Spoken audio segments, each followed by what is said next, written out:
Matematik kita 1 SPM. Ini adalah soalan yang ramai student tembak je menggunakan protractor untuk ukur jaraknya. Tak boleh je untuk kita 1, kita tak boleh menggunakan yang ini.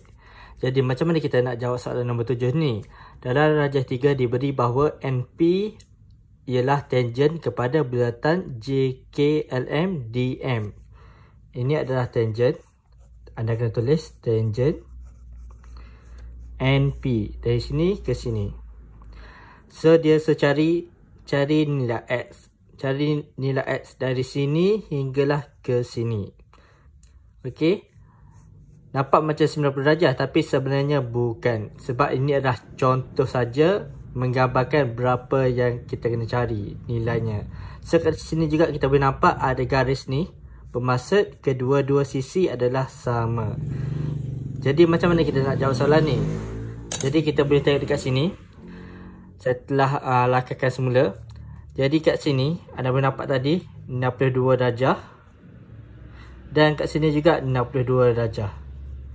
Kenapa sama? Sebab dia telah lokir dekat sini. Tanda ni, garis ni. Bermaksud kedua-dua sisi adalah sama untuk bahagian segitiga ni. Ni 62, ni juga 62.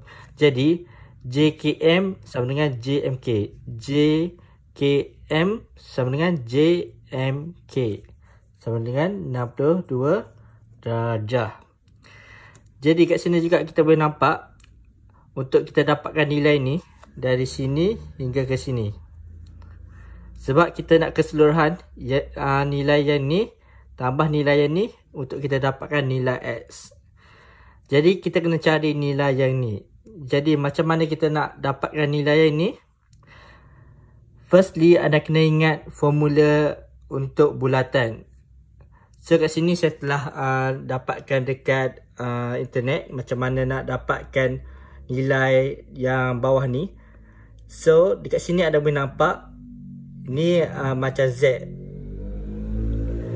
Kita buat Z dari sini ke sini, ke sini ke sini dan sini ke sini. Dan dia akan berakhir ke bahagian sini balik. Sebab dia akan jadi segitiga. So apabila dia jadi segitiga dekat sini, A sini dengan A sini nilainya sama. A sini dengan A sini adalah sama. Apabila dia capai segitiga dalam bulatan. Dan pastikan ini adalah tangent. Sebab itulah tadi saya suruh anda lukis. Ini adalah tangent.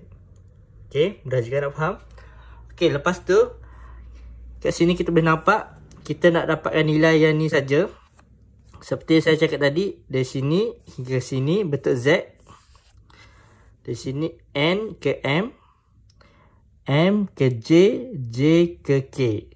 So ini adalah nilainya 62. So kat sini 62 darjah. Okey, sebab bentuk Z. Lepas tu segitiga dan ianya kembali semula ke tangent. Seperti yang saya cakap tadi. So saya harap anda faham untuk gambar rajah yang ni.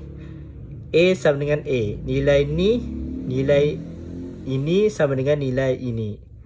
Mudah juga nak faham? Okay, so untuk JMN sama dengan 62 darjah. Jadi untuk kita dapatkan nilai X dekat sini, X adalah keseluruhan dari sini hingga ke sini. Jadi 62 tambah 62, kita akan dapat 124 darjah. Jadi ini adalah jawapannya. Jadi kita tengok ada tak jawapan dekat sini? Jawapannya adalah C. Ini adalah jawapannya. Mudah je kan jawab soalan ni?